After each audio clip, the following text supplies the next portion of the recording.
Bismillahirrahmanirrahim. Assalamualaikum warahmatullahi wabarakatuh. Alhamdulillahi rabbil alamin. Wassalatu wassalamu ala asyrafil anbiya'i wal mursalin, nabiyyina Muhammadin wa ala alihi wa ashabihi ajma'in. Amma ba'du. Alhamdulillah, kita panjatkan kesyukuran kepada Allah Subhanahu wa taala.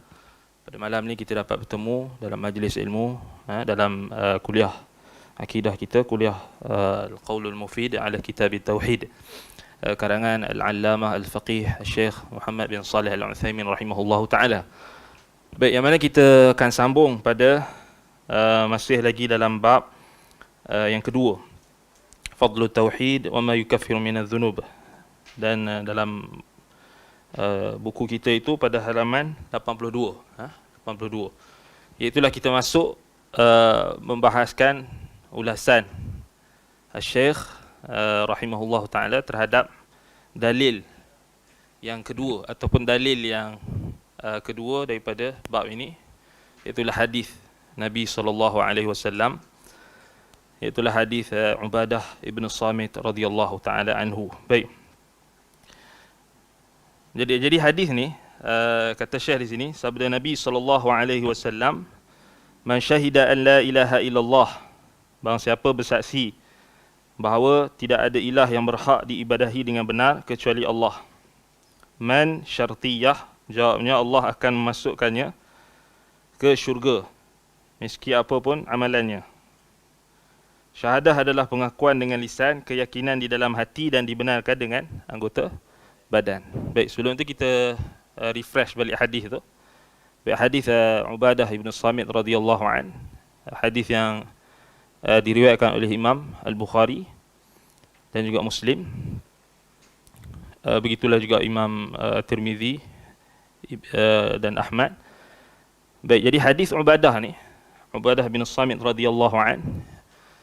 Ubadah bin Samit radhiyallahu an, nama penuh beliau Ubadah ibn Samit ibn Qais ibn Asram ibn Fihr ibn Qais ibn Tha'labah ibn Ghanam ibn Salim ibn Auf ibn Amr ibn Auf ibn Al-Khazraj Al-Ansari Al-Khazraji. Kunyah beliau Abul Walid Al-Madani Al-Syami. Beliau ada saudara yang juga sahabat bernama Aus ibn Samit, Aus ibn As-Samit. Ubadah ibn Samit ibn Qais ibn Asram Al-Khazraji Al-Ansari. Al-Ansari, ini maknanya dia daripada suku Ansar, suku Khazraj. Kunyah beliau Abul Walid, Abul Walid. Dan antara gelaran beliau juga maknanya kita letak apa, Al-Ansari, Al-Khazraji, Al-Madani, Al-Badri, Al-Syami. Maknanya apa? Al-Ansari dia Ansar, Al-Khazraji Ansar, lebih khusus suku Khazraj, Aus dan Khazraj. Nah, dia daripada suku Khazraj. Al-Madani, tempat lahir dia dan tempat tinggal dia, tempat lahir ataupun tempat dia menetap lama. Al-Badri,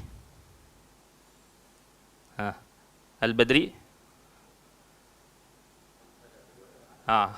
maknanya ahli Badar. Ahsan. Tak, itu lain. Itu lain. Ustaz Safwan Badri, Badri itu lain. Syekh Abdul Muhsin Al-Badar itu lain. Bukan maksudnya yang menyertai perang Badar. Tapi yang sahabat, kalau kita letak dia, nama dia tu ada Al-Badri, maknanya itu satu fadilah, satu kelebihan, satu keutamaan. Tiada perang yang dinisbahkan melainkan perang Badar saja. Tak ada. Kalau kita tengok sahabat Nabi, nama dia ada gelaran Al-Uhudi ke, Al-Khandaqi ke, Al-Ahzabi ke, tak ada. Badar saja. Special, perang Badar. Jadi Ubadah bin Samit ni dia Badri. Badri maknanya dia menyertai perang Badar. Asy-Syami, Asy-Syami maknanya beliau akhir hayat beliau menetap di Syam dan wafat di Syam. Wafat di Syam. Dan maknanya dari sudut kedudukan beliau tabaqat pertama lah, maknanya dia sahabat. Sahabat Nabi SAW, dan dikatakan tarikh wafat beliau dikatakan pada tahun 34 Hijrah. Dan ada juga pendapat yang mengatakan kewafatan beliau itu adalah pada awal permulaan pemerintahan Khalifah Muawiyah ibni Abi Sufyan radhiyallahu an. Dan wafat beliau di Ramlah, Syam. Ada juga pendapat yang mengatakan di Baitul Maqdis. Baitul Maqdis. Jadi sebab itu dia digelarkan dengan Asy-Syami last tu. Baik, jadi itu gelaran yang ada pada Ubadah ibnu Samit radhiyallahu an. Jadi hadis beliau ni, hadis yang dalam bab yang kedua ini, hadis dalam kitab Tauhid ini, hadis dia yang lengkap apa? Hadis riwayat Imam Al-Bukhari. Imam Al-Bukhari riwayatkan daripada Sadaqah ibn al-Fadl sampai sanadnya kepada Ubadah ibn Samit radhiyallahu an, ani Nabi sallallahu alaihi wasallam, man syahida an la ilaha illallah wahdahu la syarikalah wa anna Muhammadan abduhu wa rasuluh wa anna Isa Abdullah wa rasuluh wa kalimatuhu alqaha ila Maryam wa ruhum min wal jannatu haqqun wan naru haqqun adkhalahu Allahul jannata ala ma kana minal amal. Maknanya hadis tu kalau dalam kitab kita ni dalam reverse balik dalam muka surat 77. Kan? Dia dalil ke berapa tu? Dalil kedua ke pertama? Dalil kedua kan? Dalil yang pertama surah Al-An'am, kan? Ayat 82 tu kan? Muka surat 73 tu dalil pertama. Sebab dia kita jadi keliru tu sebab dia dah ada syarahan Syekh tu. Jadi kita tak nampak mana matan dia. Kan? Kita tak nampak mana matan dia. Baik, jadi yang nas hadis tersebut, dalil hadis Ubadah bin Samit radhiyallahu an, takhrij dia dan juga teks penuh dia ada pada halaman 77. Kita baca dia punya terjemahan dia. Kita bacakan tadi, diriwayatkan daripada Ubadah bin Samit As-Samit radhiyallahu an, daripada Rasulullah sallallahu alaihi wasallam bersabda, barang siapa bersaksi bahawa tidak ada ilah yang berhak diibadahi dengan benar kecuali Allah semata, tiada sekutu baginya, bahawa Muhammad adalah hamba dan rasulnya, bahawa Isa adalah hamba Allah dan rasulnya, serta kalimatnya yang dia sampaikan kepada Maryam dan ruh dari ciptaannya, syurga itu benar adanya dan neraka itu benar adanya, maka Allah akan memasukkannya ke syurga meski apa pun amalannya. Baik, itu dia punya teks, penuh nas, dalil. Maknanya dia dalam bab yang kedua ini, dia dalil yang kedua selepas ayat dalam surah Al-An'am 82. Alladzina amanu wa lam yalbisu imanahum bizulmin ulaika lahumul amn wa hum muhtadun. Jadi kalau orang yang nak hafal kitab tauhid, dia kena hafal dalil lah. Dalil yang ayat tu, ayat first, kemudian hadis ni. Baik. Balik pada halaman 82. Jadi kat sini Syekh ulaskan dia punya syarahan dia. Baik. Jadi Syekh kata di sini, man syahida an la ilaha illallah min atau man syartiyah. Maknanya kena ada jawab dia. Man syartiyah tu maknanya kena ada jawabu syart. Jawapan dia apa? Jawapan dia adalah barang siapa, soalan dia barang siapa, man kan? Barang siapa yang bersaksi, man syahida an la ilaha illallah. Barang siapa yang bersaksi bahawa tidak ada ilah yang berhak diibadahi dengan benar melainkan Allah. Yang ni situ man syartiyah. Wa jawabu syart, yakni jawapannya apa dia? Adkhalahu Allahul jannata ala ma kana minal amal. Maknanya Allah akan masukkannya ke dalam syurga meski apa pun amalannya. Baik. Syahadah, kata Syekh, wasyahadah hiya li'tiraf bil lisan wal i'tiqadu bil qalbi wa tasdiqu bil jawarih. Syahadah, apa maksud syahadah? Syahadah ni dia ada 3 komponen utama. Jadi bahagikan. Dalam buku kita tu buat pembahagian 3 tu. Maknanya buat garis bahagian 3 nak highlight ke nak apa ke supaya kita nampak. Yang pertama apa? Pengakuan dengan lisan. Al-i'tirafu bil lisan. Yang kedua, al-i'tiqadu bil qalbi. Pengakuan ataupun keyakinan di dalam hati. Yang ketiga, wa tasdiqu bil jawarih. Membenarkan dengan anggota badan. Baik. Cuba kita tengok, teliti 3 komponen ni. Perasan tak ada musyabahah, ada persamaan dengan sesuatu yang mungkin kita dah pernah belajar? Siapa ingat? Ta'rif iman. Betul tak? Al-i'tiqadu bil jinan, al-qawlu bil lisan, wal amalu bil arkan. Betul tak? Sama tak? Yazidu bi ta'atir rahman wa yanqusu bi ta'ati syaitan. Kan? Iman, ta'rif iman. Apa dia? Al-i'tiqadu bil jinan ataupun al-i'tiqadu bil qalb. Al-i'tiqadu bil jinan maknanya keyakinan dalam hati. Wal qawlu bil lisan, ini pengakuan dengan lisan. Wal amalu bil arkan, dan amalan dengan anggota badan. Ya, lebih kurang sama. Tetapi kat sini Syekh sebutkan makna syahadah. Makna syahadah tu apa? Balik pada hadis Ubadah bin Samit tadi. Man syahida syahida an la ilaha illallah. Tu. Kita nak faham man syahida. Maknanya dia bukan terbatas pada ucapan semata-mata. Sebab dalam riwayat lain, dalam riwayat yang sangat banyak, kalau kita nak bawakan riwayat hadis tentang kelebihan kalimah tauhid ni, sangat banyak. Contohnya datang lafaz man qala la ilaha illallah dakhala al-jannah. Kan? Man kana akhiru kalamihi la ilaha illallah dakhala al-jannah. Man qala la ilaha illallah sadiqan min qalbihi atau mukhlisan min qalbihi dakhala al-jannah. Datang banyak riwayat. Jadi riwayat-riwayat yang datang banyak ni semua datang dengan lafaz man qala.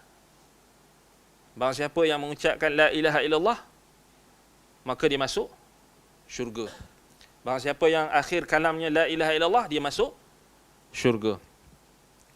Tetapi antara fiqh muallif Syekh Muhammad ibn Abdul Wahhab ibn Sulaiman At-Tamimi rahimahullahu taala, beliau membawakan hadis yang paling komplit. Maknanya dari sudut lafaznya tidak ada lagi ihtimal.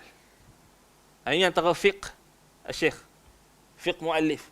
Dia tak bawa hadis yang man qala la ilaha illallah dakhala al-jannah, tapi dibawa hadis yang paling sahih, hadis yang sahih Bukhari, hadis Ubadah bin Samit, dan lafaz yang paling syamil, yang paling lengkap. Syahida, man syahida an la ilaha illallah. Untuk mengangkat segala waham, untuk mengangkat segala kekeliruan ataupun ihtimal, kemungkinan. Okey, apa isu dia sekarang ni? Baik. Mudah je, ana bagi contoh yang mudah. Golongan ahlul bidah wal ahwa, antaranya adalah golongan murji'ah. Mereka akan menggunakan dalil hanya yang menepati nafsu mereka, hawa mereka. Sebab itu mereka, kalau kita selalu dengar kan, man qala la ilaha illallah dakhala al-jannah. Jadi cukuplah ucap la ilaha illallah. Tak perlu apa? Tak perlu beramal pun. Kan? Ataupun cukuplah yakin dalam hati. Kita selalu dengar kan, iman adalah mutiara di dalam hati manusia. Lagu nasyid tu kan. Lagu nasyid tu apa? Tak betul tu. Iman adalah mutiara di dalam hati manusia. Maknanya dia takrifkan iman hanya dalam hati. Itu takrif Jahmiyah, Murji'ah, Ahlul Bidah wal Ahwa, bukan takrif Ahli Sunnah. Sebab tu kita kena hati-hati. Sedap je nyanyi kan, tapi tak faham. Kan? Sedap je nyanyi tapi tak betul. Sebab tu penting mengaji akidah. Kan? Bukan kita boleh sedap-sedap je ikut kan, nasyid. Sumber kita bukan nasyid kan. Sumber kita adalah apa? Al-Quran dan Sunnah, dalil. Jadi itu contohlah. Contoh yang mudah kita nak faham. Sebab yalah, kita dah berada dalam zaman yang penuh dengan bid'ah wal ahwa, yang mana orang menggunakan dalil-dalil mengikut hawa nafsu.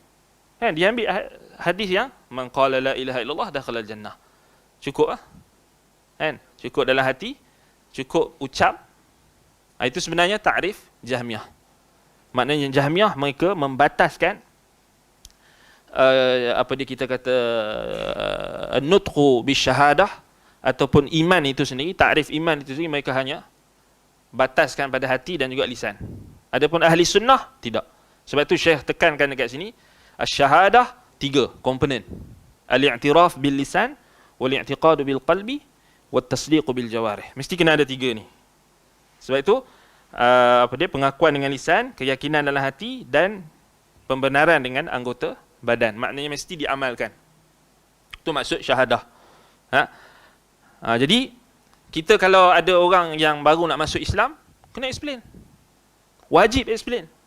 Bila dia sebut syahadah tu, kan bagi tahu dekat dia syahadah tu apa maksud dia. Tapi cukup tak kalau dia ucapkan saja dia masuk Islam, itu cukup. Tetapi jangan biarkan dia maknanya terumbang-ambing ataupun kita kata mungkin ada orang-orang yang sesat dan sebagainya akan menyelewengkan dia. Baik, kita terus bagi tahu dekat dia maksud syahadah tu. Mesti kena ada anggota kita kata pengakuan dalam hati, dan juga lisan dan juga perbuatan, supaya dia terus faham. Kalau maknanya cukup, memanglah kita kata secara umumnya cukuplah dia ucapkan syahadah tu kira dia dah masuk Islam, kan? Tetapi pemahaman tu, maknanya kena bagi kita kata kena bagi nilai tambah. Sebab kita sekarang ni bukan zaman yang kita kata kita boleh bermudah-mudah, kerana orang-orang yang ada tujuan-tujuan yang tertentu, khususnya ahlul bidah wal ahwa, mereka sentiasa mencari ruang-ruang yang kosong untuk diisi dengan syubhat-syubhat mereka. Itu sangat bahaya.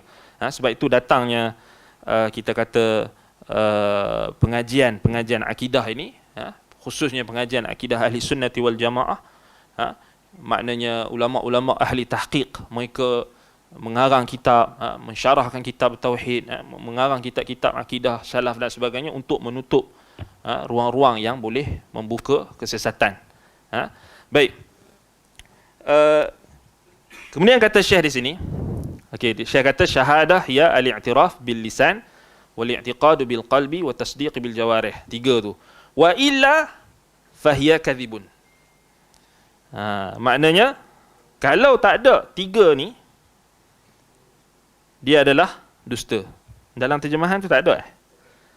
Tu dia kurang tu, dia tertinggal. Wa illa fahiya kadhibun.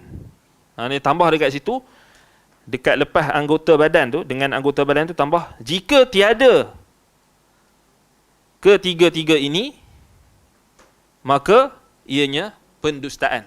Tambah jika tiada ketiga-tiga ini, maka ianya pendustaan. Itu tambah dekat belakang tu, kan? Jika tiada ketiga-tiga perkara ini, maka ianya adalah pendustaan. Baik. Itu asalnya. Wa illa fahiya kadhibun. Walihadha lamma qala al-munafiqun li Rasul sallallahu alaihi wasallam nashhadu annaka la Rasulullah. Kerana itulah ketika orang-orang munafik berkata kepada Rasulullah sallallahu alaihi wasallam, nashhadu innaka la Rasulullah. Kami bersaksi, nashhadu, bahawa engkau adalah Rasulullah. Baik, kata Syekh, kalimat ini dikuatkan oleh 3 penguat. 3 wa hadhihi jumlah muakkadatun bi thalathi muakkadat. Muakkidat. Dia ada 3 penegas penguat, iaitu yang pertama asy-syahadah, wa inna, wal lam. Ada 3. Yang pertama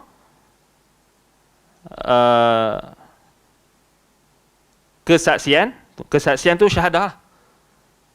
Kesaksian syahadah. Yang kedua huruf inna.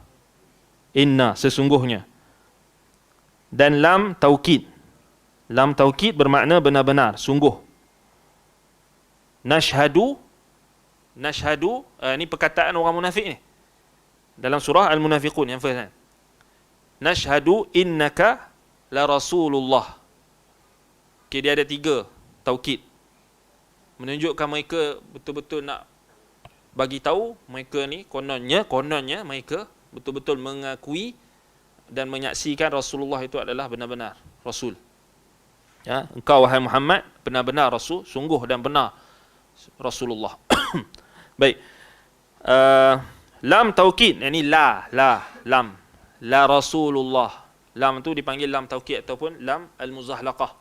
Yufidu taukid, maknanya membawa kepada penegasan. Baik. Namun Allah Ta'ala mendustakan mereka. Kat sini poin dia. Kata sini, kadzabahumullah biqaulih.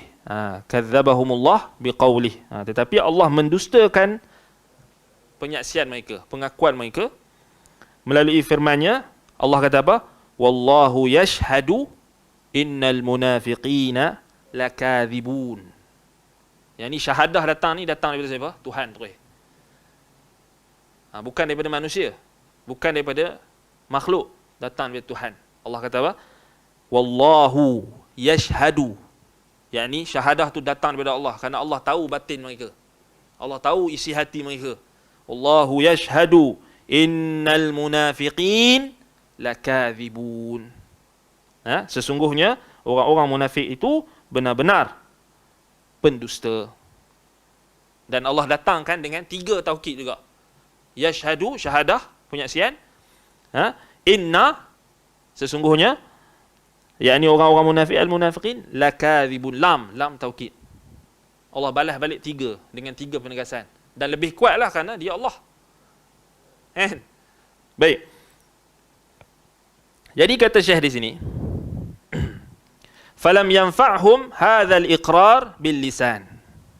Maka pengakuan lisan mereka ini, yakni orang munafik, tidak bermanfaat, tidak membawa guna, kerana tidak disertai keyakinan di dalam hati dan tidak dibenarkan melalui amal perbuatan. Maknanya orang munafik dia hanya ada satu saja, komponen yang pertama saja, iaitu al-i'tiraf bil lisan. Dia hanya pengakuan dengan lisan. Hati, i'tiqad dengan hati, pembenaran dengan anggota tubuh, anggota amalan, tak ada. Jadi Allah isytiharkan mereka dusta. Nampak? Maknanya penyaksian kalau tidak disertai dengan keyakinan hati dan amalan, maka itu adalah dusta. Baik, jadi kat situ penting. Baik, jadi munafik kat sini, munafik jenis mana? Munafik akbar ke munafik asghar? Akbar. Ingat tak kaedah yang kita sebut awal-awal pengajian kita dulu? Dalam Al-Quran, kebanyakan ayat, bahkan boleh katakan semua ayat dalam Al-Quran yang menjelaskan tentang orang munafik, ciri-ciri mereka, tanda-tanda mereka, sifat-sifat mereka, semuanya merujuk kepada munafik nifaqun akbar. Munafik akbar, munafik besar. Itu kaedah. Dalam Al-Quran, boleh dikatakan semua ayat-ayat, surah yang turun khusus, antaranya surah Al-Munafiqun, yang khusus surah At-Taubah, yang cerita tentang ciri-ciri munafik, merujuk kepada munafik nifaq akbar. Apa maksud munafik nifaq akbar? Munafik besar, maknanya yang terkeluar daripada Islam. Maknanya alladzina, munafik yang besar ni maknanya alladzina yubtinuna al-kufra wa yuzhiruna al-islam, yang menyembunyikan kekufuran dan menzahirkan keislaman. Jadi sebab itulah Allah Subhanahu Wa Taala, contoh dalam surah Al-Baqarah, ayat yang awal, orang beriman Allah Ta'ala cerita berapa ayat? Sikit je. 2 atau 3 ayat. Orang kafir pun 2 atau 3 ayat. Orang munafik 10 ayat. Kan? Orang munafik 10 ayat. Kan? Kata para ulama sebab ramai. Sebab ramai. Baik. Jadi kaedah dia dalam Al-Quran, kalau kita baca dalam Al-Quran yang cerita tentang orang munafik, kaedah dia, munafik semua yang dalam Quran yang sebut tentang ciri-ciri munafik apa semua, malas apa solat riak, kan, solat kerana malas, kusala, ciri-ciri mereka lagi banyak dalam Quran, dalam surah Al-Munafiqun, dalam surah At-Taubah, dan banyak ayat-ayat yang jelaskan tentang orang munafik, semuanya merujuk kepada munafik nifaq akbar. Kan? Dan di dalam hadis pula, di dalam hadis, kebanyakan lafaz dalam hadis merujuk kepada nifaq asghar. Contoh macam Nabi sallallahu alaihi wasallam kata ayatul munafiq thalathun. Tanda-tanda munafik tu ada 3. Idza haddatha kadzaba, wa idza akhlafa, wa idza wa'ada akhlafa, wa idza tumina khana, wa idza khasama fajara. Dalam sebahagian lafaz tambahan, dalam sebahagian riwayat lain. Kan, ayat munafik, tanda-tanda orang munafik tu apabila dia berkata dia berdusta.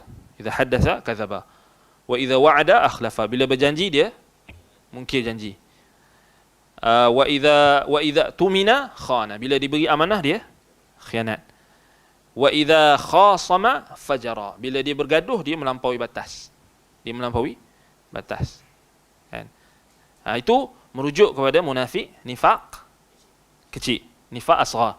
Maknanya dia tak sampai keluar daripada Islam. Boleh tak ada pada orang beriman ciri-ciri itu? Boleh ada. Tetapi bila ada ciri-ciri itu, tidaklah melazimkan dia untuk menjadi seorang munafik yang khalis. Mungkin dia ada ciri-ciri munafik, mungkin kan, mungkin dia bukanlah dia nak, kita kata nak menyalahi janji sangat, tapi kerana kelemahan dia, contoh. Tetapi kalau dah memang menyalahi janji daripada awal sampai habis, tak ada langsung ya, dia tepati, itu ciri-ciri munafik lah. Sebab dalam riwayat lain disebutkan ciri-ciri munafik yang khalis. Kan? Tetapi still kita kata dalam hadis-hadis Nabi SAW, kebiasaannya memang merujuk kepada nifaq yang kecil. Tapi nifaq yang akbar banyak Al-Quran sentuh. Apa dia punya munasabah dia? Sebab kerana nifaq akbar dia melibatkan batin, melibatkan dalaman. Jadi siapakah yang berhak untuk membongkar batin orang-orang munafik ni, kejahatan orang munafik? Tentulah Allah, Tuhan yang mencipta mereka dan mengetahui segala yang zahir dan batin. Kan? Ada pun munafik asghar, nifaq asghar, maknanya Nabi SAW nak bagi tahu, Nabi SAW sendiri bukanlah mengetahui semua isi hati orang. Kan? Dalilnya, contohnya orang-orang munafik yang ada pada zaman Nabi SAW, ada yang pada awalnya para sahabat pun tak tahu, dan Nabi sendiri pun tak tahu, melainkan turun ayat. Macam Abdullah bin Ubay bin Salul, Nabi awal-awal tak tahu. Kan? Bila turun ayat baru menjelaskan. Begitulah juga sahabat-sahabat Nabi yang lain. Kan? Dan itu, bayangkan itu zaman Nabi SAW. Kan? Jadi zaman kita sekarang ni lagilah. Tetapi tidak ada Nabi. Tidak ada Nabi. Kita sekarang ni tak ada Nabi. Tetapi ada sunnahnya. Ada orang-orang yang berpegang teguh dengan sunnahnya. Tetapi tidak ada orang yang boleh mendabik dada dan mendakwa dia tahu isi hati orang, tanpa ada qarinah dan bukti. Maknanya kita kena balik pada asal. Asal hukum, kita hukum pada zahir. Nahnu nahkumu bizawahiri wallahu yatawallas sarairi. Jadi supaya kita tidak terpedaya. Maknanya kita menghukum manusia berdasarkan zahir. Kan? Dah orang tu kita nampak baik dengan kita dan sebagainya, solat, dan apa kita kata ikut sunnah dan sebagainya, kita hukum zahir. Siapa yang nak hukum batin dia? Wallahu yatawallas sarair. Kita jangan masuk campur urusan batin manusia. Kan? Jadi itu kita kena faham. Sebab berlaku kekeliruan ataupun berlaku salah faham sebahagian orang, maknanya dia seakan-akan macam nak meletakkan ada manusia yang mengetahui batin manusia. Tak boleh. Tak boleh. Sebab itu kita kembali kepada asal. Kembali kepada asal. Kan? Wallahul musta'an. Sahabat Nabi yang tahu tentang nama-nama orang munafik pun bukan semua. Kan? Huzaifah bin Al-Yaman radhiyallahu an. Kan? Umar datang jumpa Huzaifah, tanya, ada tak nama aku dalam list? Kan? Umar pun takut. Jadi kita hari ini tak bolehlah kita menyangka ada mana-mana individu, mana-mana tokoh, mana-mana orang yang boleh mengetahui isi hati orang. Tidak. Sebab itu kita kena faham. Dan kenapa ada apa kita lihat bila ada penyelewengan dan sebagainya, kadang-kadang mungkinlah kita tahu, kita nampak orang tu buat benda tak betul dan sebagainya, tetapi ada orang lain yang dia tak nampak. Jadi kita tak boleh ilzamkan orang lain apa yang mereka tak nampak. Faham? Mungkinlah kita tahu kan, orang ni dia buat macam ni, tapi ada orang yang belum nampak, belum zahir pada dia. Boleh tak kita ilzamkan apa yang kita nampak pada orang yang tak nampak lagi? Tak boleh, melainkan ada bukti. Ada qarinah. Kan? Yang ni yang tak difahami oleh sebahagian orang yang dia melampau dalam menghukum orang. Kan? Belum apa lagi dia dah apa? Tuhmah agama orang. Belum apa lagi, tak nampak lagi tanda-tanda ataupun tak nampak, dia terus segera tergesa-gesa. Yang ni tak bagus. Tak bagus. Kan? Sebab itu kita perlu maknanya kena jelaskan. Maknanya kena jelaskan kita biarlah kita pertama, asal bagi seorang muslim kita bersangka baik. Bukan bersangka buruk. Asal bagi seorang muslim kita bersangka baik dulu. Tetapi yang kita bimbang, bila datang golongan yang pelampau ni, dia asal bagi seseorang sangka buruk. Ini bahaya. Sampai last sekali semua sangka buruk. Ini tak baik. Dia akan membuka ruang-ruang syaitan, membuka kita kata tipu daya syaitan untuk menyesatkan seseorang. Sebab itu sebab kita lihat hari ini bila dalam isu berkenaan dengan menghukum seseorang, individu, akidah dia, manhajnya, pembawaan dia dan sebagainya, biarlah kita jangan tergesa-gesa. Jangan tergesa-gesa. Maknanya kalau sebagai seorang muslim, maknanya kita letakkan dulu asas-asas, usul yang kita pegang. Asal bagi seorang muslim bara'atul zimmah. Asal bagi seorang muslim, dia seorang yang kita kata dia seorang yang bebas daripada sebarang apa bentuk tuduhan ataupun tuhmahan dan sebagainya, kecuali telah didatangkan bukti. Sebab itu kita risau bila bila kita lihat penuntut-penuntut ilmu ini, mereka bertindak dengan tanpa ilmu, membuat tuduhan, tuhmahan tanpa bukti, kan? Dan hanya bercakap di belakang sahaja, tanpa diberitahu kepada orang yang lebih alim, orang yang lebih berilmu, dan orang yang boleh mengeluarkan istimbat dan istikhraj, yang boleh mengeluarkan pendapat. Sebab itu apa-apa isu, jangan tergesa-gesa. Serahkan kepada guru-guru kita, serah.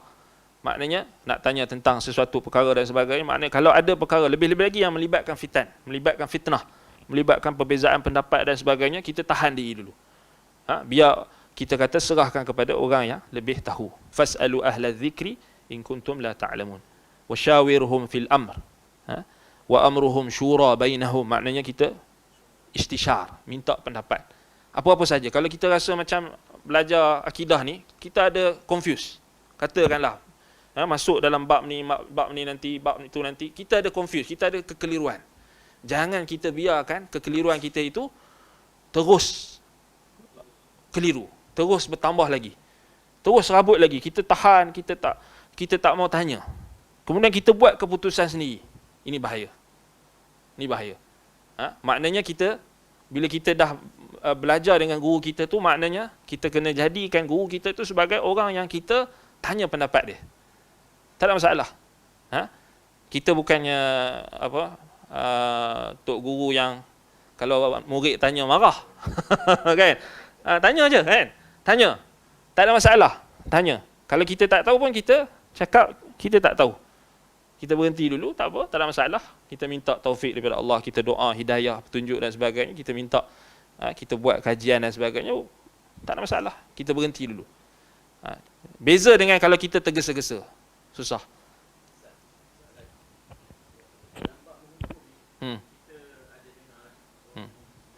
Bismillah.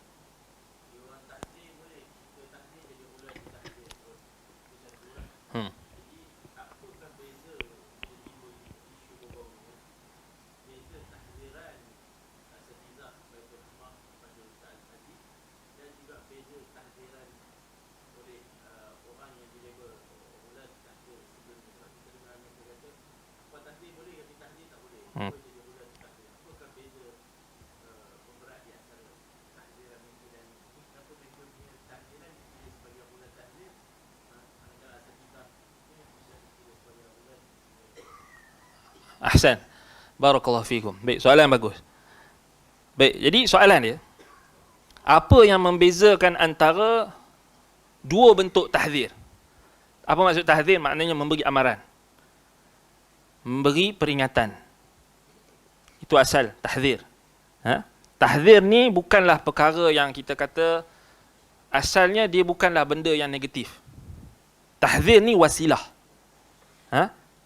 Tahzir ni wasilah. Allah kata falyahdharil ladzina yukhalifu an amrihi wa yuhadzirukumullahu nafsah. Dan banyak lagi. Yakni wasilah yang digunakan untuk memberi amaran. Mubasyirin wa munzirin. Nabi SAW sendiri diutuskan sebagai pemberi amaran, pemberi ingatan. Baik, jadi itu kita kena faham dulu. Tahzir ni bukanlah kita katakan dia benda yang 100% salah. Cuma siapa yang menggunakan wasilah tersebut, itulah yang akan membezakan antara natijah yang baik atau natijah yang buruk. Beza antara dua tahzir. Baik. Tahzir orang yang jahil ataupun orang yang melampau, atau orang yang hanya menjadikan alasan untuk kita kata untuk melakukan tahziran itu ataupun melakukan amaran, memberikan amaran dan ancaman itu hanya dibina di atas zan ataupun hanya dibina di atas waham dan kekeliruan, sudah tentu dia tak sama dengan tahzir yang datang daripada orang yang berilmu ataupun tahzir yang datang daripada kesimpulan yang maknanya bukan dibuat dengan tergesa-gesa. Beza. Boleh nampak beza kan? Maknanya orang yang berilmu kalau dia tahzir dengan ilmu. Dia bagi amaran dengan ilmu. Dan dia tidak menzalimi. Al-muhadzar yang ditahzirkan itu dia tak menzalimi. Dia tak cakap apa yang orang tu tak cakap. Dia tak tokok tambah apa yang orang tu tak cakap. Ataupun orang tu tak cakap apa, dia tak tambah-tambah. Dia tidak melazimkan perkataan orang itu dengan ilzam-ilzam ataupun dengan lazim-lazim yang batil. Dia tak tokok tambah. Apa yang dia cakap itu yang kita sampaikan. Dan kita tahzir apa tindakan-tindakan dia yang salah. Itu saja. Kita tak melampau-lampau. Tak berlebihan. Dan kita juga tidak mengejek, kita tidak orang panggil apa, menjatuhkan maruah dia dengan kita kata zalim. Kita juga tidak melampaui batas, menjaga adat-adat Islam. Beza kan? Dan kita tak jadikan alasan tahzir itu sebagai alasan untuk membolehkan kita melakukan perkara-perkara yang haram seperti ghibah, namimah, mengumpat, mengadu domba dan sebagainya. Maknanya hanya pada batasannya. Hanya pada batasannya. Nampak? Beza. Maknanya tahzir antara orang yang kita kata datang daripada ahli ilmu dengan tahzir orang yang ikut hawa nafsu. Tak sama. Jadi tak sama. Jadi itu beza dia. Dan natijah dia, kita boleh lihat pada natijah. Makna natijah di sini maknanya, kalau tahzir yang datang daripada orang-orang yang mengikut hawa nafsu, amaran tu datang, mereka kadang-kadang tak tahu hala tuju. Kan? Tak tahu hala tuju. Dia macam, apa panggil apa? Macam dia baling sesuatu tu, dia pakai baling. Kena belaka.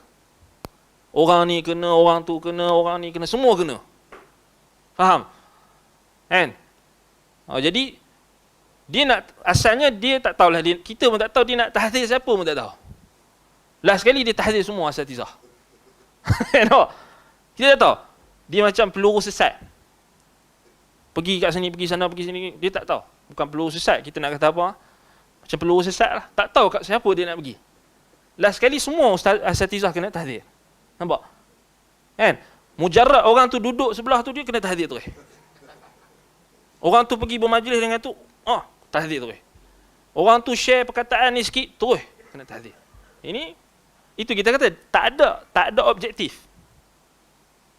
Apa benda yang nak ditahzirnya tak tahu. Kan? Apa benda? Yang dia tahu, dia kata, fulan ni telah menjadi ahli bid'ah. Habis. Nampak? Tak adil. Fulan ahli bid'ah. Dia mumayyi'. Apa mumayyi' apa? Dia ikhwani. Ikhwani apa? Tak ada dhabit. Dia hizbi. Hizbi apa? Kan? Hizbi lah. Hizbi tu apa? Hizbi tu ahli bid'ah lah. Apa dia hizbi tu? Hizbi lah. Tak tahu. Dia ikhwan. Ikhwan apa? Ikhwan lah. Nampak? Orang pun, apa benda dia ni? Kan? Apa benda? Beza dengan orang yang ada ilmu, dia bagi tahu dekat mana yang kita kena tahzir. Sekian. Kesalahan dia kerana dia sekian. Kerana dia telah membawa syubhat. Contohnya dalam isu berkenaan dengan tamadzhub, bermazhab, yang boleh membuka ruang-ruang taksub mazhab, yang boleh membuka ruang-ruang mengabaikan dalil, yang boleh membuka ruang-ruang sekian. Detail. Walaupun tak datang dengan penjelasan yang terperinci, tapi orang tahulah isu apa. Tak adalah orang tenganga apa benda. Dan bukanlah tahzir tu tak semestinya kita mengeluarkan seseorang daripada sunnah.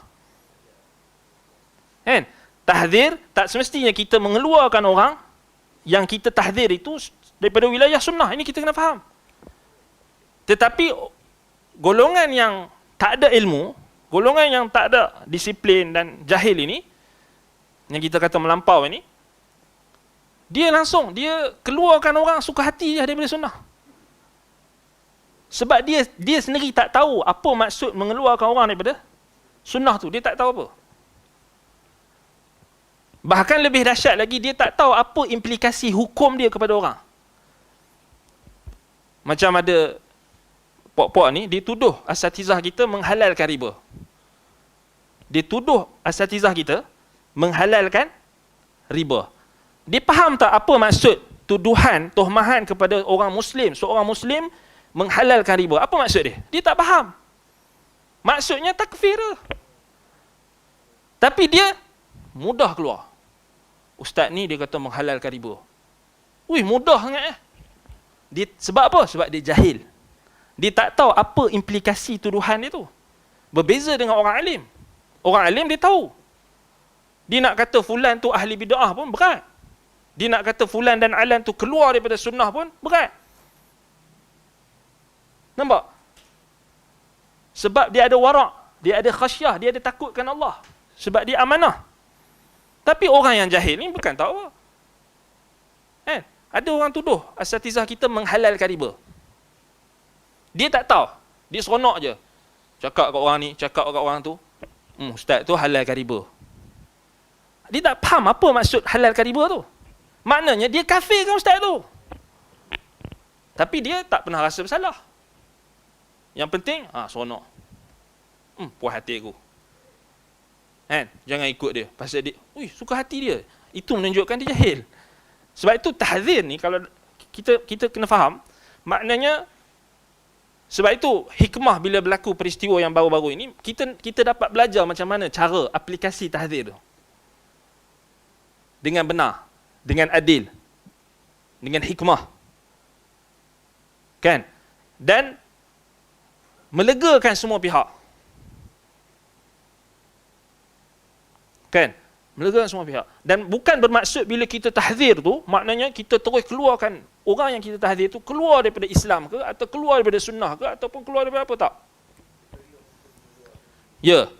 Kecuali kalau orang tu mengeluarkan diri dia sendiri daripada sunnah, atau mengeluarkan diri dia sendiri daripada, mengisytiharkan diri dia keluar daripada manhaj salaf.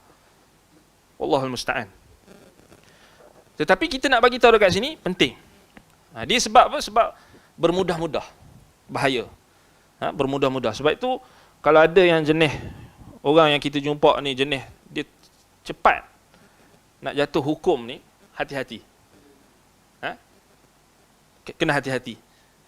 Tanpa bawa bukti dan sebagainya. Bahaya.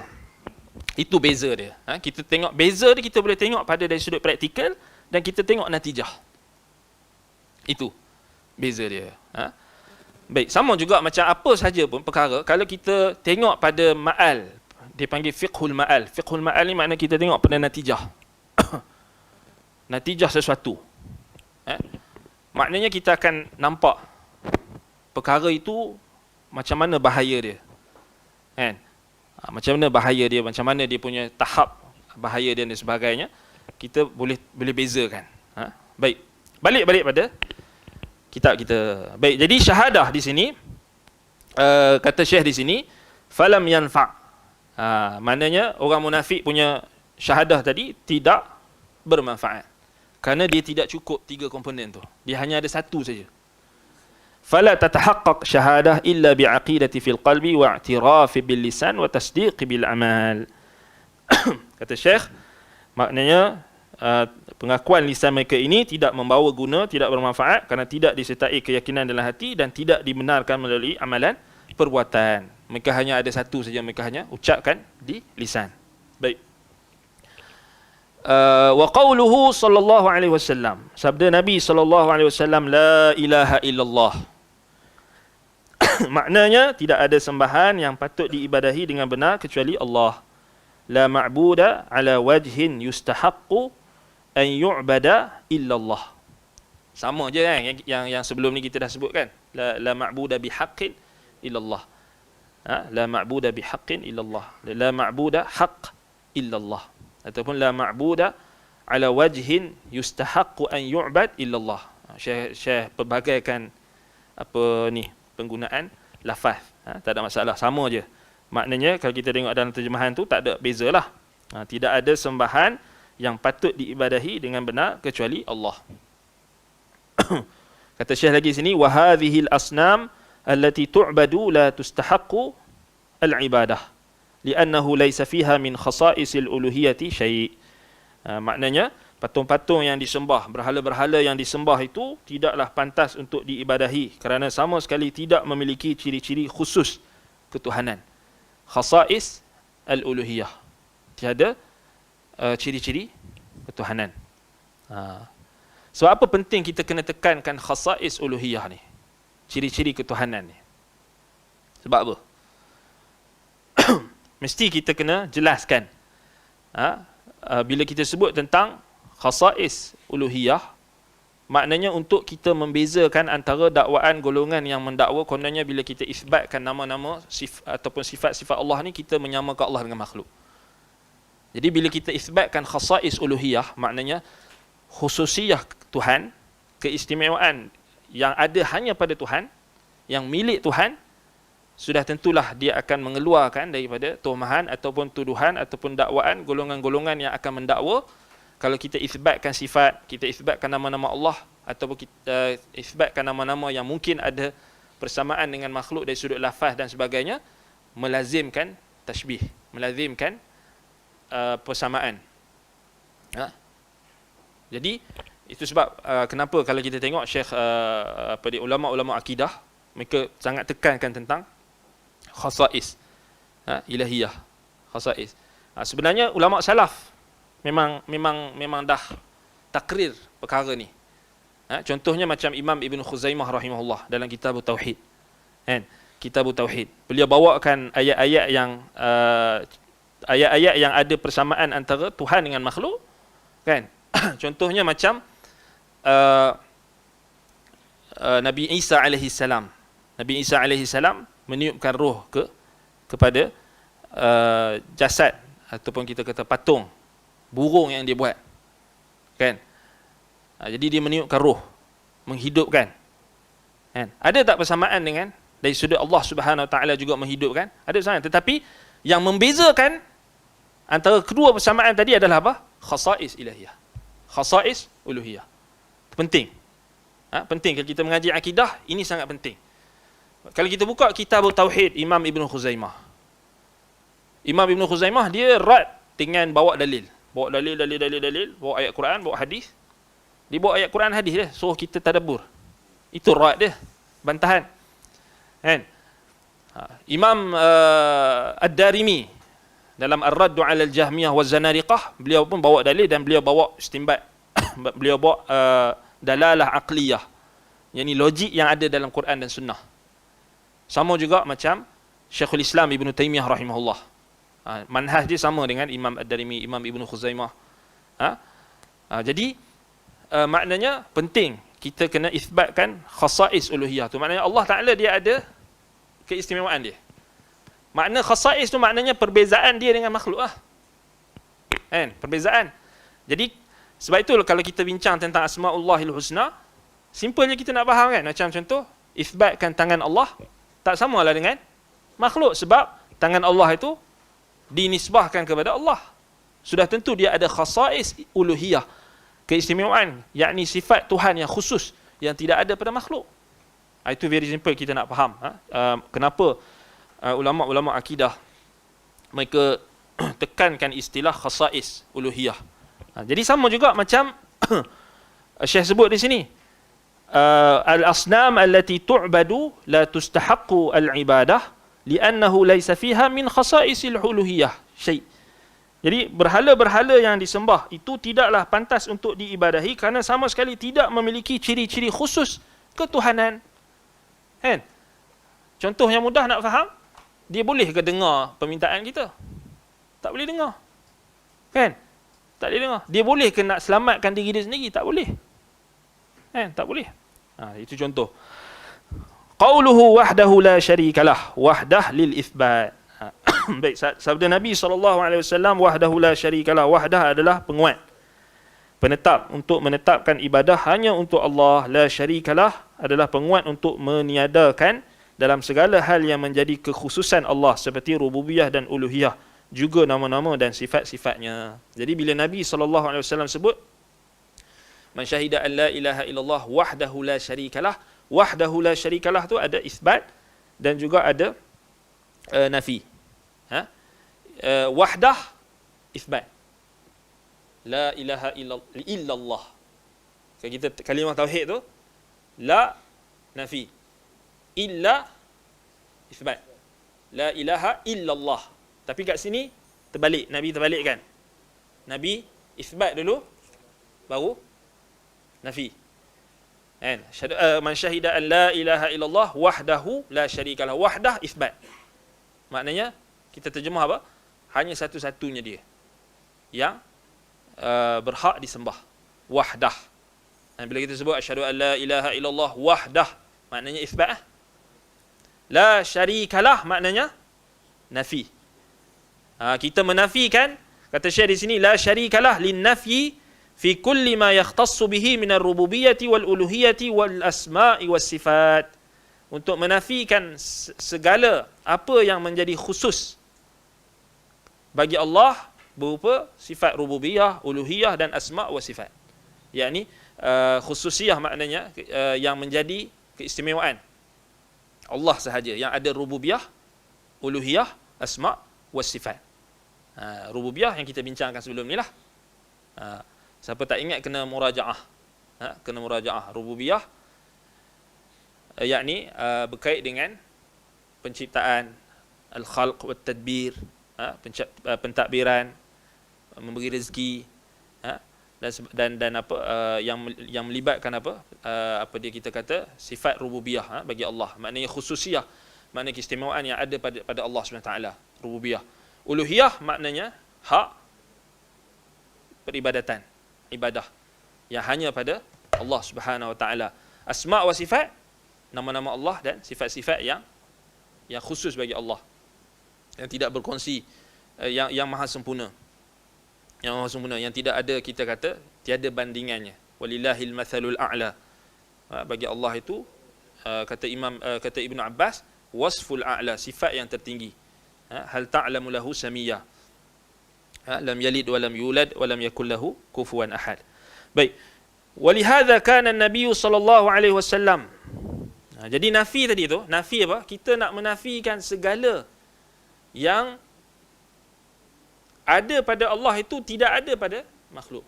Maknanya khususiyah Allah tu hanya ada pada Allah saja. Rububiyahnya, uluhiyahnya, asma wa sifat, kesempurnaan itu hanya ada pada Allah. La syarika lah, tidak ada sekutu baginya. Maknanya tak ada yang bersekutu dengan Allah dalam rububiyah, tak ada sekutu bagi Allah dalam uluhiyah, tak ada sekutu bagi Allah dalam asma wa sifat. Itu mudah nak faham.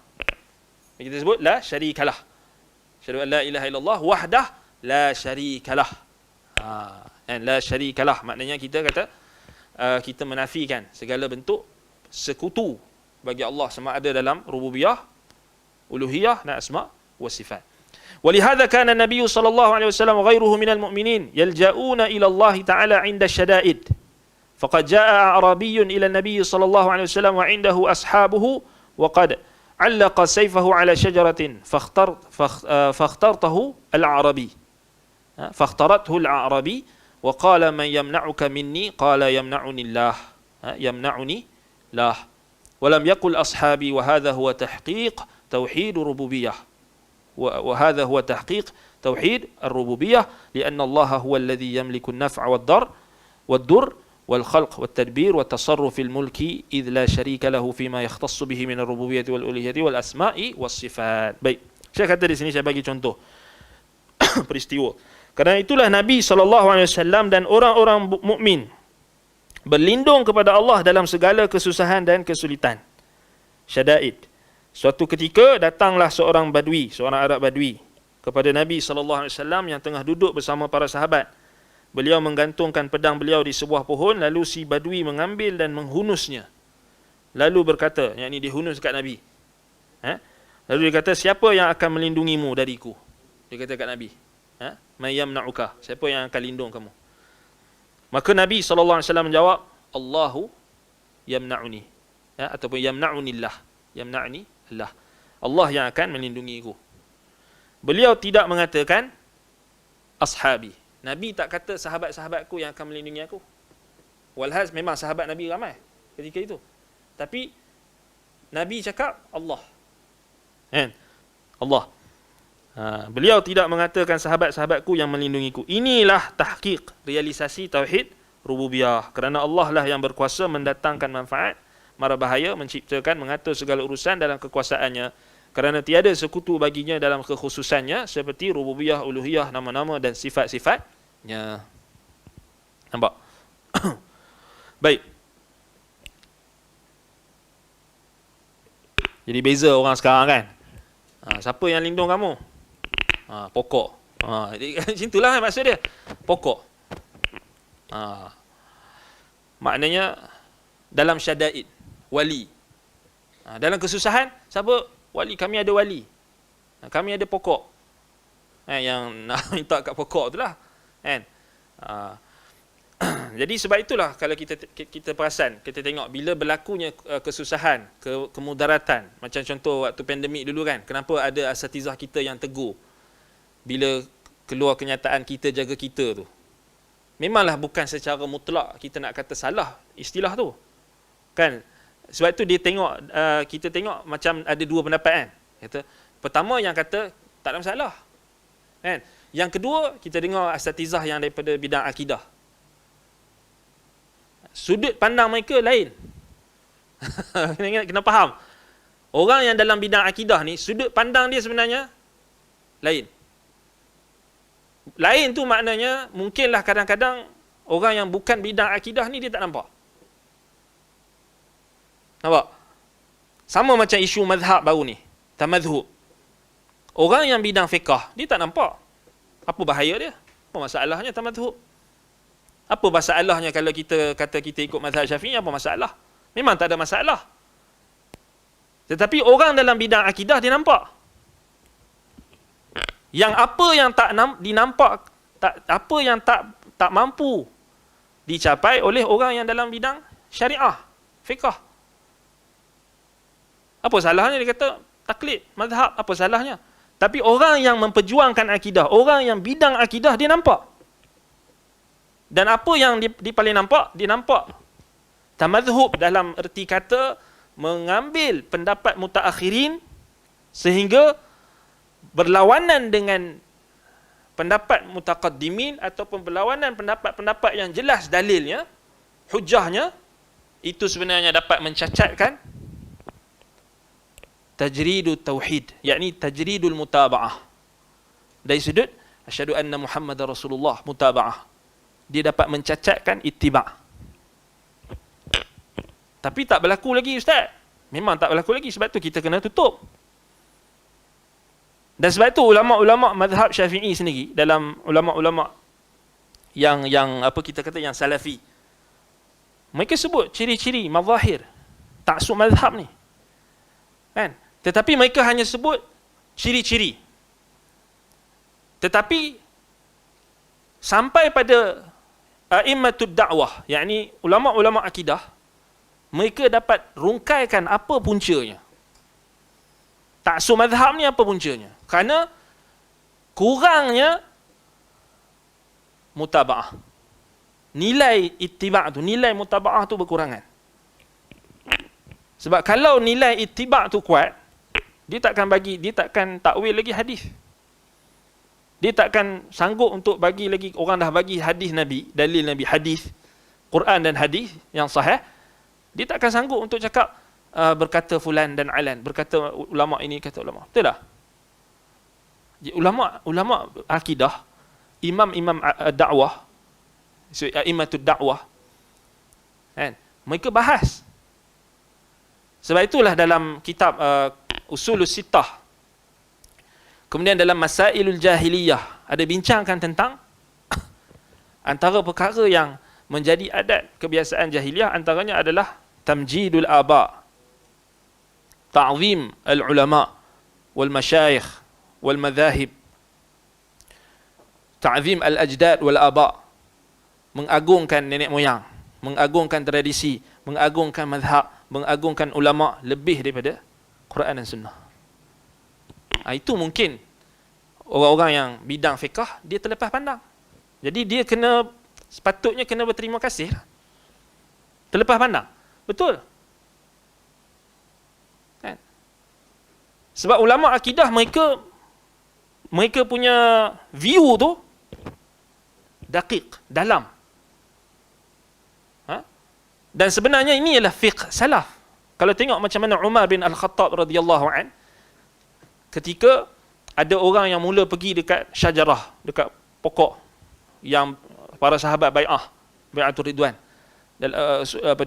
perjanjian Hudaibiyah, bai'atul ridwan. Kan Umar nampak orang dah mula pergi kat situ. Pokok tu, pergi berpusu-pusu dekat pokok nak ambil berkat ataupun nak solat dekat bawah tu. Umar buat apa? Potong terus. Tak cakap banyak. Nampak? Umar tak bagi alasan buat kenangan-kenangan, kan?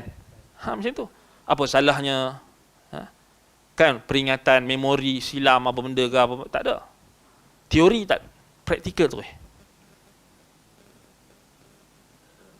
Sebab itu bila muncul bibit-bibit taksub, kita tak boleh cerita teori. Tahu teori? Teori kita cerita ciri-ciri taksub yang diungkapkan oleh ulama sekian. 1, sekian. 2, 3, 3, 4. Dia tak boleh. Ulama-ulama yang mahir dalam berhadapan dengan isu-isu yang memerlukan basirah yang tajam dan sebagainya. Contoh macam bila kita nukilkan perkataan Sultanul Ulama Al-Imam Izzuddin Abdus Salam rahimahullah, dia cerita mazahir, dia cerita ciri-ciri. Bahkan itu uslub Quran. Dalam Quran Allah Ta'ala tak cerita ta'rif, Allah cerita ciri-ciri. Orang munafik, tanda-tanda dia macam ni. Nampak? Tanda-tandanya macam ni. Tanda-tandanya macam ni. Mazahir ni ciri-ciri. Sebab tu macam isu baru-baru ni, bila kita dah nampak mazahir ta'sub tu, kita tak perlu pening-pening nak tengok ta'rif. Apa ta'rif ta'sub? Tak. Ta'rif je, kita tengok ta'rif. Tetapi kita nak tengok apa dia punya mazahir. Ciri-ciri ni maknanya yang dah kita nampak berlaku. Antaranya dah mula mempelekeh orang yang tak mengaji mazhab. Betul tak? Itu ciri-ciri. Mula mempelekehkan orang yang tak mengaji mazhab. Mula bergaduh dalam isu-isu yang sebenarnya tak wujud pun, tak muncul, tak kita kata tak perlu dibahaskan pun. Ciri-ciri. Sebab itu kita kena, maknanya itu kita kata al-mu'min lil mu'min kal bunyan al-marsus yashuddu ba'duhu ba'dha. Orang beriman ni dia saling kuat menguatkan antara satu sama lain. Macam bangunan yang teguh. Kan? Sebab tu penting. Maknanya kita bukan tengok dari sudut satu sudut je. Macam dulu yang isu apa, kita jaga kita tu kan. Bila ada asatizah kita tegur, betul lah dari sudut macam ni lah kita nak bincang ni. Dari sudut ketika di saat genting, di saat susah, kita masih lagi macam nak berbangga-bangga. Kita masih lagi macam tak ada tahqiq tauhid. Kita jaga kita. Macam bangga kan, macam kita macam tak ada apa, rasa nak muhasabah. Macam kita macam berbangga dengan apa yang kita ada. Memanglah dari satu sudut betul, tak ada masalah perkataan tu, harus. Maksud kita jaga kita tu maksudnya kita pakat-pakat bagi peringatan sesama kita, itu tak ada masalah. Tetapi bila ditegur oleh orang yang dalam bidang akidah ni untuk menjaga akidah, kita jangan ambil ringan. Sebab memang dia ada wajah. Maknanya dia memang ada sudut yang perlu ditutup. Sebab tu apa pun kita kata kena lihat pada ma'al, maknanya natijah sesuatu. Sebab tu Syekh sebut kat sini kan, beliau tidak mengatakan sahabat-sahabatku yang melindungi aku. Baik, kalau Nabi kata sahabat-sahabatku melindungi aku, betul tak? Ada masalah tak? Tak ada masalah juga. Tetapi kenapa Nabi kata Allah? Kan? Allah yang yamna'uni, Allah yang yamna'unillah. Allah yang melindungi aku. Allah yang menjaga aku. Sebab itulah ucapan yang keluar daripada seorang mukhlis, daripada seorang yang memurnikan tauhidnya, iaitulah Nabi kita Muhammad sallallahu alaihi wasallam. Dia nak didik para sahabat, dia nak didik umat dia dengan tauhid. Sebab itu bila dalam riwayat yang nanti kita akan bincangkan riwayat nanti, bila ada sahabat minta tolong dekat Nabi kan, Nabi kata apa? Innama la yustaghatsu bi, innama yustaghatsu billah. Jangan kamu minta tolong dengan aku, tapi minta tolong ke Allah. Adakah maksud tak boleh langsung minta tolong dengan orang yang masih hidup? Bukan maksud Nabi itu. Tapi maksud Nabi nak didik tauhid. Tahqiq tauhid. Nampak? Tapi mari dekat orang mutaakhir ini, dia tak tahu apa, dia boleh belaka. Dia tak ada rasa takut. Boleh belaka. Nak minta kat wali boleh, nak minta kat pokok boleh, nak minta kat ni boleh, nak minta dekat wali ni boleh, wali. Tak ada masalah. Harus belaka. Kan? Harus berlaku. Sama juga bila asatizah kita tegur tentang isu penambahan lafaz-lafaz yang tidak warid dalam zikir, dalam doa yang warid, ataupun dalam zikir-zikir yang khusus dalam azan dan sebagainya. Bagi orang yang pemikiran dia hanya apa masalahnya, boleh ya. Yang cetek, yang orang panggil dangkal, dia tak pandang jauh. Tapi bagi orang yang ada pemikiran yang jauh, dia fikir apa? Kalau boleh kita buka benda ni, esok akan buka lagi. Itu pemikiran orang yang jauh, pandang jauh. Macam Umar tadi. Kita dah bincang tentang fiqh Syafi'i, tapi tak bincang fiqh Umar, fiqh Abu Bakar, fiqh para sahabat. Kan? Yang ni yang perlu kita ikut dulu. Dan bukan benda ni benda baru. Ulama-ulama ahli tahqiq, ulama-ulama tauhid, ulama-ulama akidah bincang. Sebab itu ini tak ada, ciri-ciri ini tak ada kalau kita belajar dalam mazhab-mazhab fiqh yang hanya membataskan pada pendapat-pendapat mutaakhirin. Dia tak ada macam ni. Percaya cakap ana. Kalau nak mengaji mazhab, mengaji orang yang dia ambil dia punya manhaj dia adalah manhaj mutaqaddimin. Mutaqaddimin maknanya dia dah jadikan usul pegangan dia adalah pemahaman sahabat, tabi'in, tabi'in. Dia tak sempitkan hanya pada ulama mutaakhirin. Kalau sempit ulama mutaakhirin tu memang kita tengok pelik. Itu yang jadi, tak apa, tak ada masalah nak tambah. Apa masalahnya tambah Sayyidina? Okey. Tak ada masalah. Macam dulu anda pernah dengar seorang ni, lucu. Tapi kita geram. Dia kata, pokok ittiba' ni, dia kata pokok ittiba' sunnah ni, ittiba' salaf ni, dia kata, duk bising. Lepas bagi salam ni, boleh sapu muka atau tak? Lepas tu dia macam istihza. Dia mempelekehkan. Dia kata, lantaklah. Nak sapu apa pun, nak sapu muka ke, nak sapu ini ke, nak sapu itu ke. Itu menunjukkan orang yang tak ada pemahaman dalam agama. Walaupun dia mengaji fiqh tu, banyak kitab sekalipun, tapi dia tak ada fiqh. Jangan kita terpedaya. Pernah dengar dulu ada seorang individu ni, dia cakap macam tu. Dia kata, apa masalahnya nak sapu muka ke, nak sapu belakang ke, nak sapu apa, lepas bagi salam tu kan, nak sapu apa pun, ikut suka lah. Kan? Sama juga macam sekarang ni. Apa salahnya tambah Sayyidina? Okey je, kan? Tapi orang yang nak jaga agama, dia bukan tengok isu apa salah, bukan. Dia melihat lebih jauh. Kalau kita tak tutup pintu ni, orang esok, apa salahnya tambah hayya ala khairil amal. Mai pula yang ni, asyhadu anna aliya waliyullah, apa salah? Khilaf, last sekali khilaf. Habis. Lingkup agama macam tu. Betul tak? Sebab itu kenapa adanya ulama hadis? Kenapa adanya ulama ahli sunnah? Mereka nak jaga agama, bukan nak jaga kepentingan orang tu, kepentingan mazhab ni, kepentingan ulama ni. Bukan.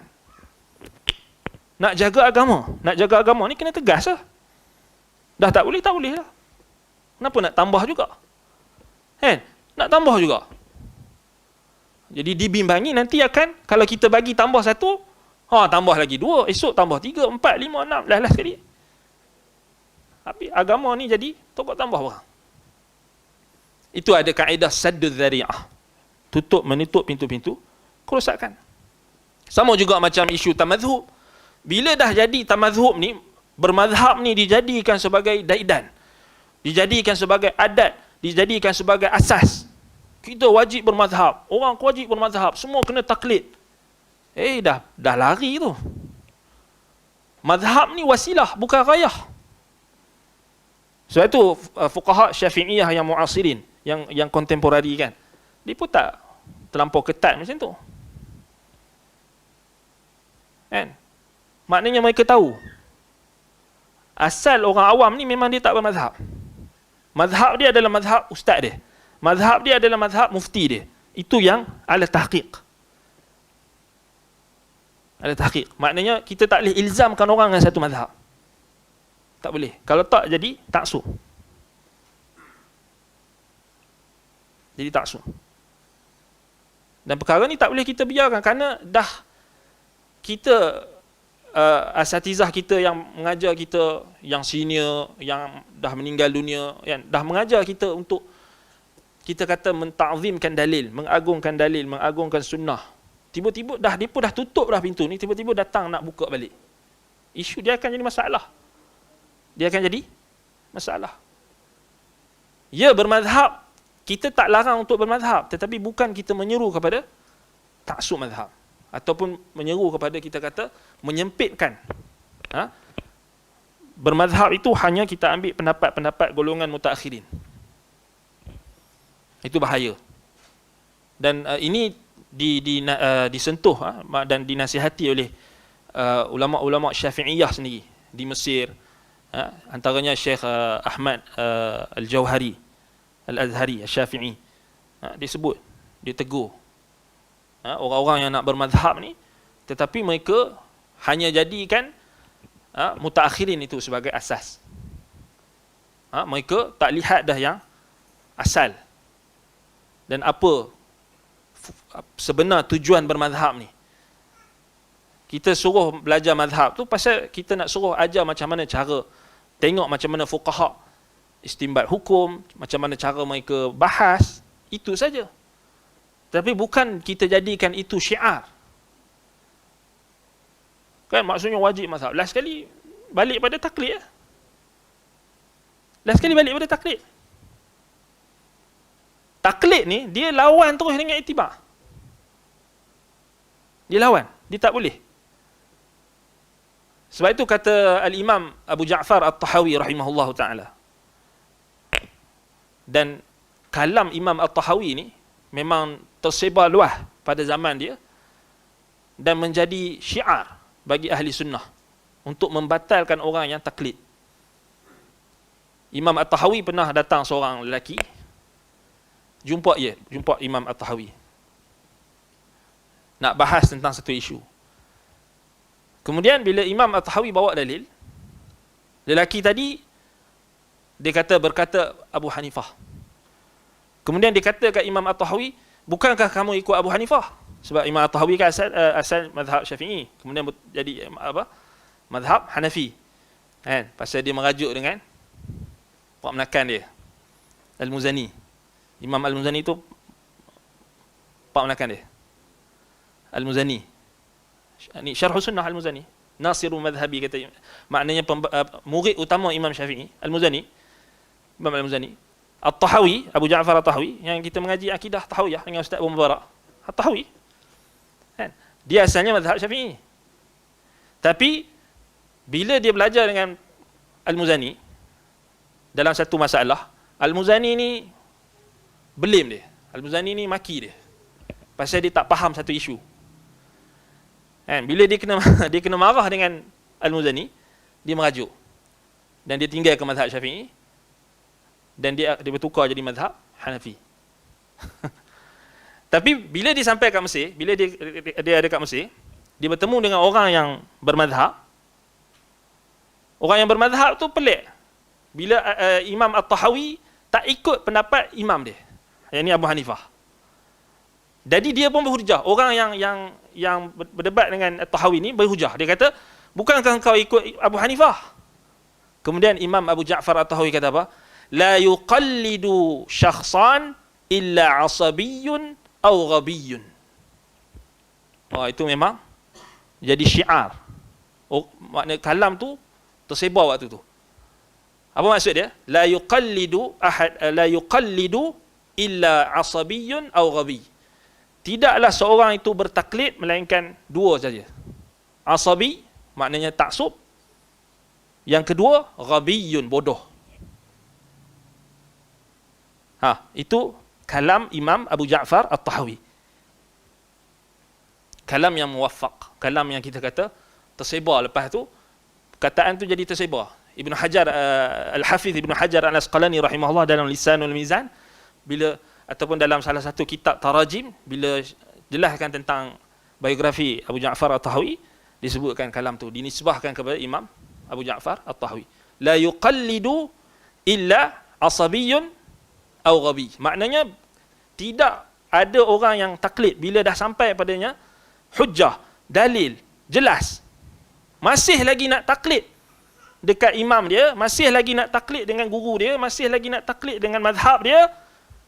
Dua saja orang yang buat macam tu. Sama ada dia asabi ni taksub asabiyah, ataupun ghabiyun, bodoh. Sebab tu kita nak ajak orang kepada ittiba', bukan kita nak ajak orang pada taklid. Kan? Ya, kita mula-mula kita taklid guru kita, tapi kita taklid guru kita pun kita bukan taklid buta. Kita tahu apa sumber dia, apa hujah dia. Itu sebenarnya. Memang kita bertaklid. Tetapi bukan bermakna kita taklid tanpa kita tahu hujah. Lebih-lebih lagi dalam pembelajaran, lebih-lebih lagi dalam pengajian. Kalau tak, kita tak buka lah kitab Al-Qaul Mufid. Al-Qaul Mufid ni penuh dengan dalil. Kan? Kalau tak, tak payahlah buka syarh Akidah Tahawiyah. Kalau tak, tak payahlah buka apa? Bulughul Maram. Penuh dengan dalil. Kan? Jadi, yang kita tak setuju apabila pendekatan kita yang dah nak mendidik masyarakat supaya berpegang dengan dalil, berpegang dengan hujah, bila datang orang yang kononnya nak bawa bermazhab, tetapi di sebalik bermazhab itu ada seruan kepada taklid. Jadi ni bahaya. Sebab itu, apa beza kita dengan pok-pok yang sesat tu? Last sekali kita bincang, ustaz aku cakap, takkan tok guru salah, takkan imam salah, takkan ulama salah, takkan. Habis macam Ustaz Adli sebut tu. Habis, last sekali habis, lingkup. Jadi tak payah kita mengaji. Last sekali kita kena ikut saja. Taklid saja. Sebab dia guru kita. Tidak. Imam-imam 4 mazhab melarang bertaklidkan kepada mereka. Dan bahkan ijma'. Kan? Jadi kita bila dah mengaji, kita mengaji lah. Kenalah tahu dalil kan? Kena tahu dalil. Kena tahu sumber. Dalam keadaan yang mungkinlah, dalam keadaan-keadaan tertentu, mungkinlah kita taklid tu memang kita tak tahu dalil. Kadang-kadang kita sibuk ke apa ke, ada emergency ke, kita pun telefon ustaz kita, nak tanya boleh atau tak, kan? Takkan kita nak tanya dalil tu tengah emergency. Memanglah ada certain keadaan yang kita tak perlu pun tanya dalil kan? Sebab kita dah fiqah dekat dia, kita dah percaya. Cukuplah kan?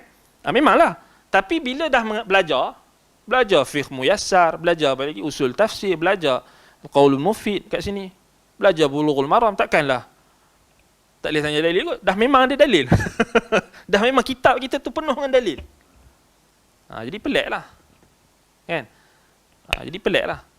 Sebab itu pembawaan itu tak mungkinlah kalau orang yang mengaji fiqh nak ikut mazhab tu, memanglah kita tak nafikan. Dia tak mau bagi pening kan. Awal-awal tu, okey, mula dengan matan-matan yang kecil ringkas, memanglah tak ada dalil. Sebab matan-matan yang diringkaskan oleh ulama tu kadang-kadang memang dia adalah khulasah intipati bagi dalil.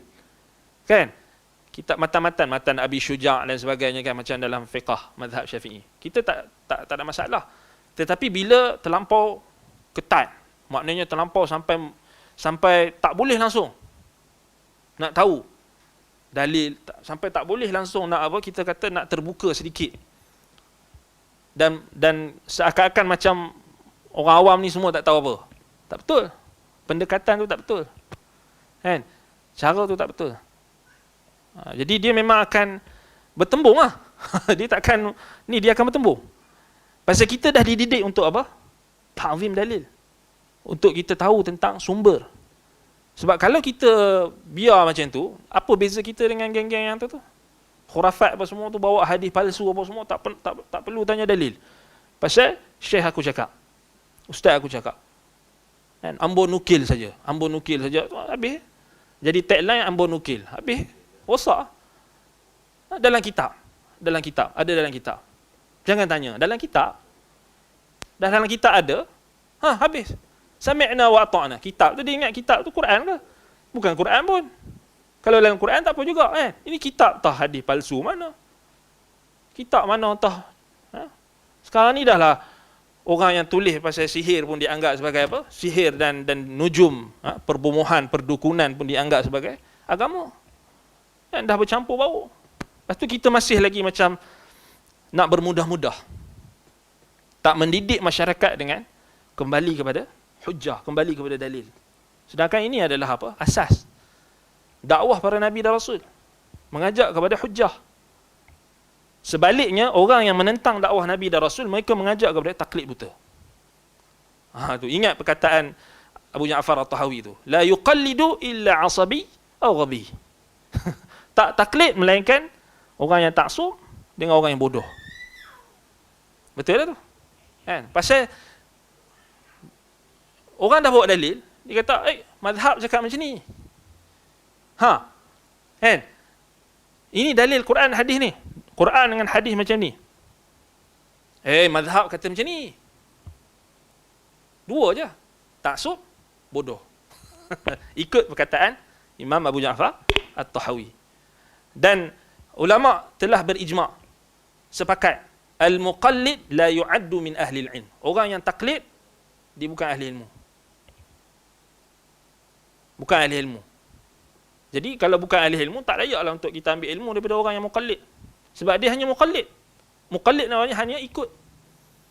Ikut tanpa mengetahui hujjah. Dah kitab kata macam tu, kitab mazhab kata macam tu, tu taklid lah. Tak berani nak lawan. Walaupun bercanggah dengan dalil. Itu bukan manhaj ahli sunnah. Itu bukan manhaj salaf. Bertentangan sama sekali. Sebab itu kita tak boleh diam. Kan? Kita kena tegur. Wallahul musta'an. Pasal dia meruntuhkan establishment kita. Asas yang kita dah bina.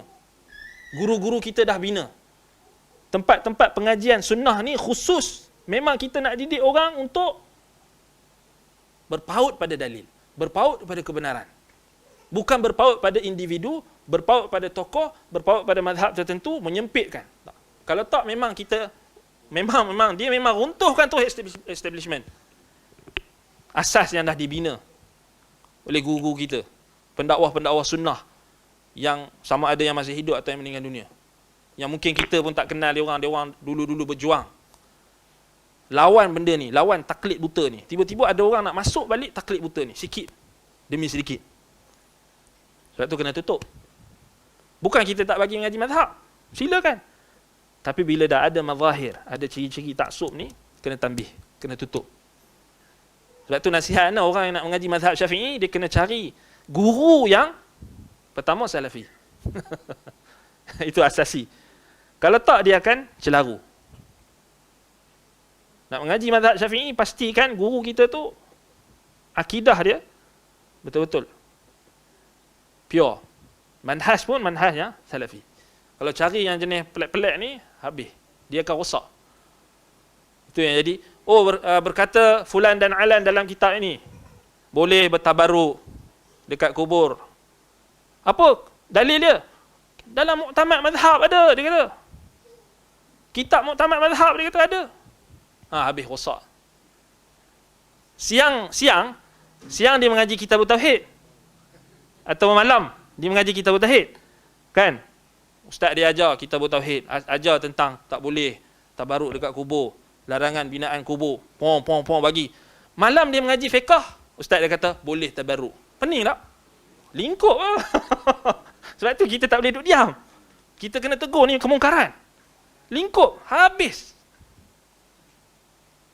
Malam kita mengaji kitab tauhid, esok pagi jumpa ustaz. Ustaz kata, boleh tabaruk ni pasal dalam mazhab ada. Habis. Jenuh nak jawab. Kan? Kesianlah kat ustaz-ustaz kita. Kan? Dia orang nak kena jawab lah syubhat. Kan? Keraguan ni datang balik. Jadi macam mana cara dia? Tutup tu. Itu sebenarnya cerita dia. Sebab memanglah benda tu orang tak nampak. Kan? Tapi benda tu akan membawa kepada situ.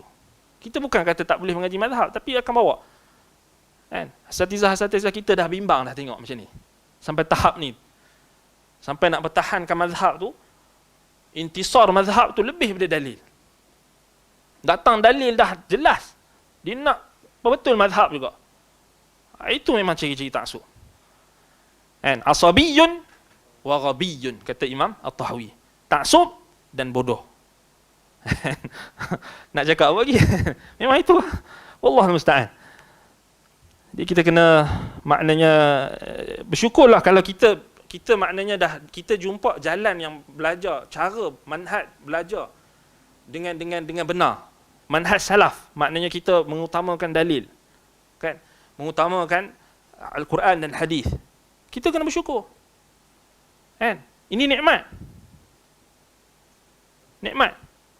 Sebab tu bila ada sesuatu yang boleh mengganggu gugat perkara ini, manhaj ini, kita tak boleh diam. Dia dah melampaui batas. Dah melampaui batas. Wallahul musta'an. Baik. Balik pada dah habis waktu dah. Sebelah dah. Baik, jadi kita berhenti dekat maknanya muka surat 83 tu. Yang ni berhenti dekat perkataan kita dalam kekhususannya. Dimaksudkan agar kita terhindar dari berbagai macam syubhat. Di antaranya syubhat ini yang anda sebut tadi. Yang ni tadi yang anda sebut tadi. Maksud dalam kekhususannya, yakni khususiyah Allah itu, agar kita terhindar daripada pelbagai macam syubhat, di antaranya syubhat orang yang menafikan sifat-sifat Allah. Maka ini menyatakan bahawa menetapkan sifat-sifat untuk Allah sama ertinya menyekutukan Allah dengan yang lain. Ini kita akan bincangkan perincian dia insya-Allah pada kelas akan datang. Baik. Naktafi bihadzal qadar. Aqulu qawli hadza wa astaghfirullah li wa lakum. Subhanakallahumma wa bihamdika asyhadu an la ilaha illa anta astaghfiruka wa atubu ilaik. Wassallallahu ala Muhammadin wa ala alihi wa sahbihi wa baraka wa sallam. Alhamdulillahirabbil alamin. Wassalamu alaikum warahmatullahi wabarakatuh.